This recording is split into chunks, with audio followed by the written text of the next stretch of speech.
സ്വാഗതം. ഇന്ന് ഞാൻ ചെയ്യാൻ പോകുന്നത് ഒരു കട്ട്ലേറ്റിൻ്റെ റെസിപ്പിയാണ്. ഞാൻ ഇതിനു മുമ്പും കട്ട്ലേറ്റ് റെസിപ്പി ഇട്ടിട്ടുണ്ട്. പക്ഷേ ഇത് വെറൈറ്റി ആയിട്ട് കുറച്ചും കൂടെ ഡിഫറെൻ്റ് ആയിട്ട് വെജ് കട്ട്ലേറ്റ് റെസിപ്പിയാണിത്. അപ്പോൾ നമുക്ക് വെജ് കട്ട്ലേറ്റ് റെസിപ്പിയിലേക്ക് പോകാം, വീഡിയോയിലേക്ക് പോകാം. അപ്പോൾ നമുക്ക് കട്ട്ലേറ്റ് ഉണ്ടാക്കാൻ സ്റ്റാർട്ട് ചെയ്യാം. അപ്പോൾ അതിന് വേണ്ടിയിട്ട് ഞാൻ എടുത്തേക്കുന്ന സാധനങ്ങൾ: ബീട്രൂട്ട് കുറച്ച് തിരുവി വെച്ചിട്ടുണ്ട്, ബീട്രൂട്ട്. അതേപോലെ തന്നെ ക്യാരറ്റും എടുത്തു വെച്ചിട്ടുണ്ട്, കുറച്ച് പച്ചമുളക്, പിന്നെ കുറച്ച് ഉരുളക്കിഴങ്ങ് വേവിച്ച് അതും എടുത്തു വെച്ചിട്ടുണ്ട്, പിന്നെ കുറച്ച് സവാള വേണം, കുറച്ച് കൊത്തമല്ലി വേണം, പിന്നെ ബ്രെഡ് നമ്മൾ മിക്സിയിൽ ഇട്ടിട്ട്, അല്ലെങ്കിൽ റസ്കിൻ്റെ പൊടിയാണെങ്കിലും മതി, റസ്കിൻ്റെ പൗഡർ ആണെങ്കിലും മതി. ഇതിപ്പോൾ ഞാൻ ബ്രെഡ് എടുത്ത് മിക്സിയിലിട്ട് അടിച്ച് വെച്ചിട്ടുണ്ട്. അപ്പോൾ ഇത്രയും സാധനങ്ങൾ മതി നല്ല വെജ് കട്ട്ലേറ്റ് ചെയ്യാനായിട്ട്. അപ്പോൾ നമുക്ക് സ്റ്റാർട്ട് ചെയ്യാം വെജ് കട്ട്ലേറ്റ് ചെയ്യാനായിട്ട്. അപ്പോൾ ഫസ്റ്റ് നമുക്ക്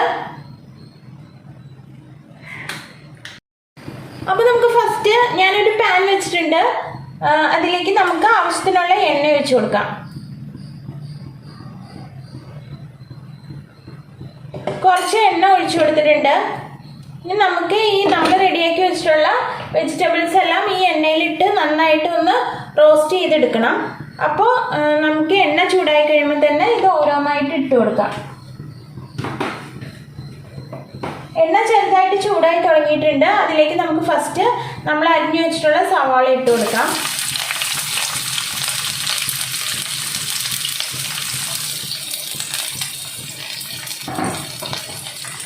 സവാള ഒന്ന് പതുക്കെ മൂത്ത് വരുമ്പോൾ തന്നെ നമുക്ക് ബീട്രൂട്ട്, ക്യാരറ്റ്, പച്ചമുളക് ഇതെല്ലാം ഇതിലേക്ക് ചേർത്ത് കൊടുക്കാം. ഇത് എല്ലാം കൂടെ ഒരുമിച്ച് ഇട്ടാണെങ്കിലും നമുക്ക് വരട്ടിയെടുക്കാവുന്നേ ഉള്ളൂ. ഒന്നൊന്നായിട്ട് ഇട്ട് വരട്ടേണ്ട ആവശ്യമില്ല. അപ്പോൾ ഇതൊന്ന് ചെറുതായിട്ട് മുരിഞ്ഞാൽ മതി. അപ്പോൾ തന്നെ നമുക്ക് ബാക്കിയുള്ള വെജിറ്റബിൾസ്, ഇപ്പം നിങ്ങൾക്ക് നമ്മൾ ഓരോരുത്തരും ഓരോരോ ഇഷ്ടത്തിനനുസരിച്ചുള്ള വെജിറ്റബിൾസ് എല്ലാം എടുക്കാം. പട്ടാണി എടുക്കാം. ഞാനിപ്പോൾ പട്ടാണി ഒന്നും ഇട്ടിട്ടില്ല, ഗ്രീൻ പീസ് ഒന്നും ഇട്ടിട്ടില്ല. ഞാൻ നമ്മുടെ കയ്യിലുള്ള ക്യാരറ്റ്, ബീൻസ്, അങ്ങനെ ബീൻസ് ഇട്ടിട്ടില്ല.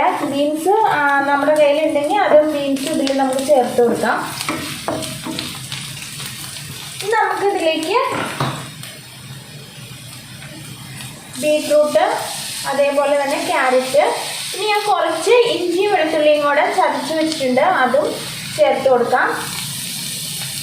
പിന്നെ എരിവിന് ആവശ്യത്തിനുള്ള കുറച്ച് പച്ചമുളകും ചേർത്ത് കൊടുക്കാം.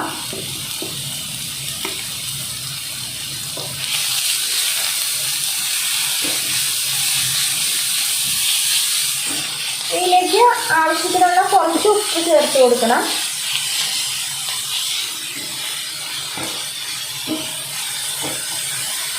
ഈ സമയത്ത് നമുക്ക് ഇതിലേക്ക് ആവശ്യത്തിനുള്ള ഉപ്പ് കുറച്ച് ആഡ് ചെയ്ത് കൊടുക്കാം.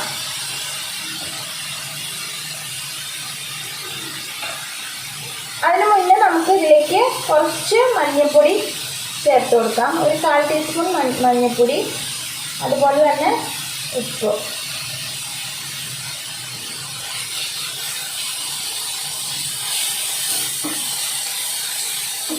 നല്ല എളുപ്പമാണ് നമുക്ക് വെജ് കട്ട്ലേറ്റ് ഒക്കെ ഉണ്ടാക്കാൻ.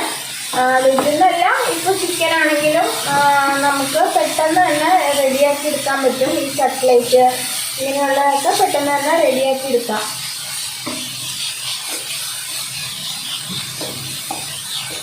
ഈ വെജിറ്റബിൾസൊക്കെ ഒന്ന് ചെറുതായിട്ടൊന്ന് മൂത്ത് വന്നാൽ മതി. അധികം ഇട്ട് നമുക്കിങ്ങനെ മൂപ്പിച്ച് വരട്ടി ഒന്നും എടുക്കേണ്ട ആവശ്യമില്ല.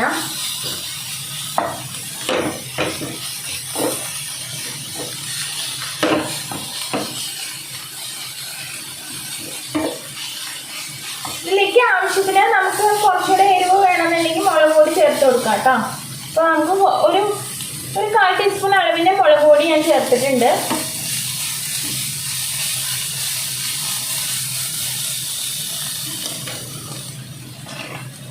ഇനി ഇതിലേക്ക് ഞാൻ കുറച്ച് ഗരം മസാല, നമുക്ക് ഗരം മസാല ഉണ്ടെങ്കിൽ അത് ചേർത്ത് കൊടുത്താൽ മതി. ഇല്ലെന്നുണ്ടെങ്കിൽ നമുക്ക് ചിക്കൻ മസാലയോ ഗരം മസാലയോ എന്താ നമ്മുടെ കയ്യിലുള്ളതെന്ന് വെച്ചാൽ അത് കുറച്ച് ഇതിലേക്ക് ആഡ് ചെയ്ത് കൊടുക്കാം.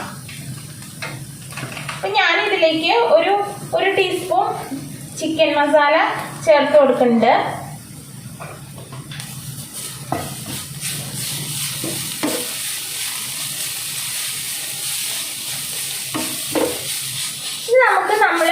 വേവിച്ച് വെച്ചിട്ടുള്ള പൊട്ടറ്റോയും കൂടെ ഇതിലേക്ക് ചേർത്ത് കൊടുക്കാം.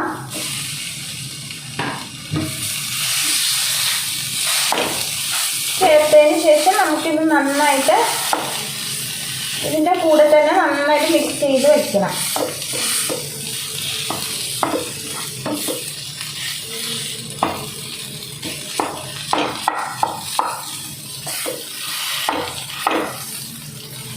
ഉരുളക്കിഴങ്ങ് കുക്കറിലിട്ട് വേവിച്ച് നമുക്ക് എടുത്ത് വയ്ക്കുവാണെങ്കിൽ ഇതേപോലെ കട്ട്ലേറ്റൊക്കെ നമുക്ക് പെട്ടെന്ന് തന്നെ റെഡിയാക്കി എടുക്കാൻ പറ്റും.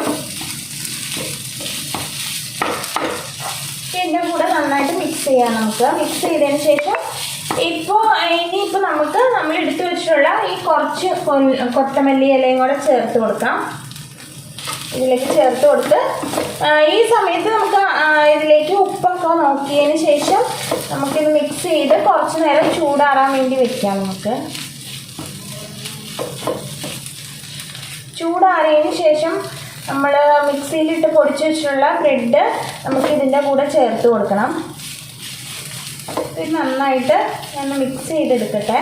അപ്പോൾ ഈ സമയത്ത് നമുക്ക് ഓയിൽ കുറച്ചും കൂടെ നമുക്ക് ചേർത്ത് കൊടുക്കാം.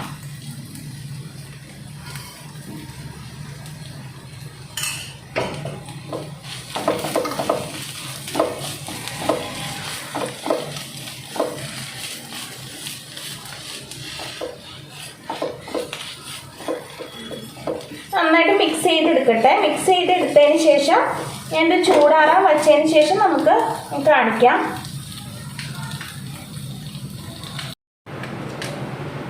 അങ്ങനെ നമ്മൾ റെഡിയാക്കി വെച്ചിട്ടുള്ള കട്ട്ലൈറ്റിൻ്റെ ഇത് ചൂടാറി ഞാൻ നന്നായിട്ട് കൈവച്ച് മിക്സ് ചെയ്തിട്ടുണ്ട്. മിക്സ് ചെയ്ത് ഇതിലേക്ക് ഇനി നമുക്ക് ചേർക്കാനുള്ളത് മെയിനായിട്ട് ഇതിലേക്ക് കുറച്ച് കുരുമുളക് പൊടി ചേർക്കണം. കട്ട്ലേറ്റിന് മെയിനായിട്ട് വേണ്ട സാധനമാണ് കുരുമുളക് പൊടി. അപ്പോൾ അത് കുറച്ച് നമുക്ക് ചേർത്ത് കൊടുക്കാം. ഇനി അതേപോലെ തന്നെ ബ്രെഡിൻ്റെ പൊടി ചേർത്ത് കൊടുക്കാം. ബ്രെഡോ റസ്കോ എന്താണെന്ന് വെച്ചാൽ അതും ചേർത്ത് കൊടുക്കാം. ഇനി ഇതൊക്കെ നമുക്ക് നന്നായിട്ട് ഇതൊക്കെ സ്പൂൺ വെച്ച് മിക്സ് ചെയ്താലൊന്നും ശരിയാവില്ല. കൈ വെച്ച് തന്നെ നന്നായിട്ട് മിക്സ് ചെയ്ത് വെക്കണം. അതേപോലെ തന്നെ ഞാനൊരു മുട്ട എടുത്ത് ബീറ്റ് ചെയ്ത് വെച്ചിട്ടുണ്ട്. നമ്മൾ എടുക്കുന്ന കട്ട്ലൈറ്റ് എന്തോരം നമ്മൾ ചെയ്യുന്നുണ്ടോ അതിനനുസരിച്ച് 1-2 മുട്ട എടുത്ത് ബീറ്റ് ചെയ്ത് വെക്കുക. ഞാനിപ്പോൾ ഒരെണ്ണം എടുത്തിട്ടുള്ളൂ. ഇപ്പോൾ ഇത് നന്നായിട്ട് മിക്സ് ചെയ്തതിന് ശേഷം നമുക്ക് ഇനി അധികം പണിയൊന്നുമില്ല. ഇനി നമുക്ക് കട്ട്ലൈറ്റ് ഫ്രൈ ചെയ്തെടുത്താൽ മാത്രം മതി. അപ്പോൾ ഉപ്പൊക്കെ കറക്റ്റാണ്. ഉപ്പ് അതിനകത്ത് ചേർത്തിട്ടുള്ള മസാല എരിവ് എല്ലാം കറക്റ്റാണ്. അപ്പോൾ ഇനി നമുക്ക് ഇത് ചെയ്യാനായിട്ട് പാൻ വെച്ച് ചൂടായി കഴിയുമ്പോൾ എണ്ണ ഒഴിച്ച് നമുക്ക് കട്ട്ലേറ്റ് നന്നായിട്ട് വറുത്തെടുക്കാം. അപ്പോൾ ഞാൻ പാൻ വെച്ച് എണ്ണ ചൂടായതിന് ശേഷം നമുക്ക് കാണാം. അപ്പോൾ പാൻ വെച്ചിട്ടുണ്ട്, എണ്ണയും ഒഴിച്ചിട്ടുണ്ട്. എണ്ണ അത്യാവശ്യം ചൂടായി തുടങ്ങി. ഇനി നമുക്ക് കട്ട്ലേറ്റ് ഷേപ്പാക്കി എഗ്ഗിൻ്റെ ഇതിൽ മുക്കി അങ്ങോട്ട് നമുക്ക് എണ്ണയിൽ വറുത്തെടുക്കാം.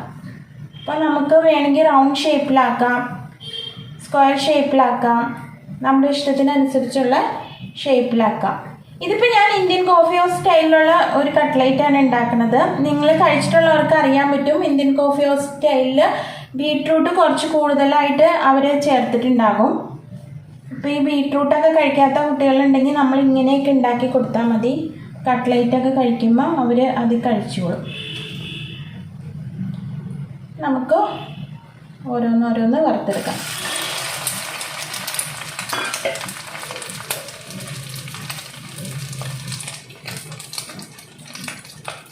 നല്ല ക്രിസ്പി ആയിട്ടുള്ള കട്ട്ലേറ്റാണിത്. നല്ല ടേസ്റ്റിയുമാണ്.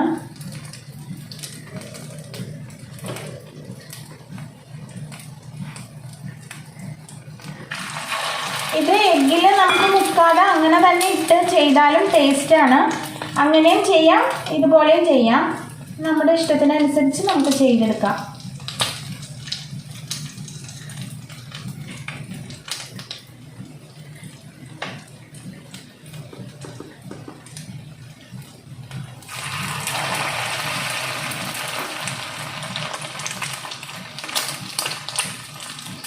എണ്ണ സിമ്മിൽ വെച്ചതിന് ശേഷം നമുക്ക് ഇട്ട് കൊടുത്താൽ മതി.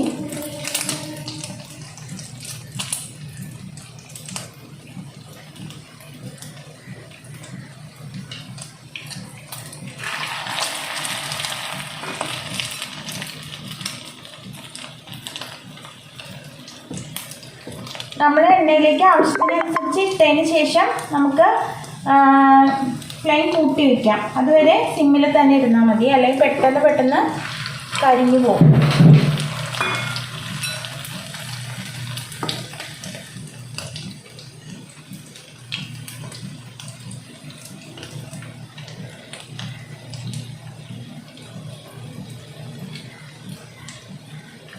ഇങ്ങനെ നമുക്ക് ആവശ്യത്തിനുള്ളത് എണ്ണയിലേക്ക് ഇട്ട് കൊടുക്കാം.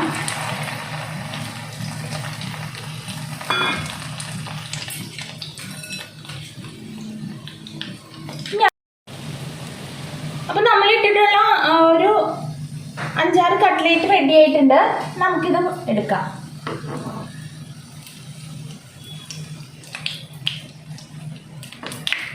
രണ്ട് വശവും നന്നായിട്ട് പൊരിഞ്ഞു.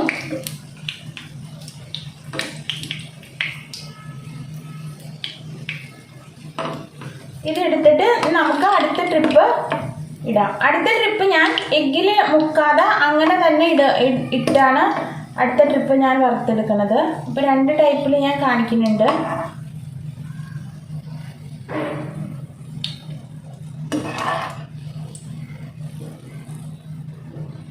നമുക്ക് അടുത്ത ട്രിപ്പും കൂടെ ഇടാം.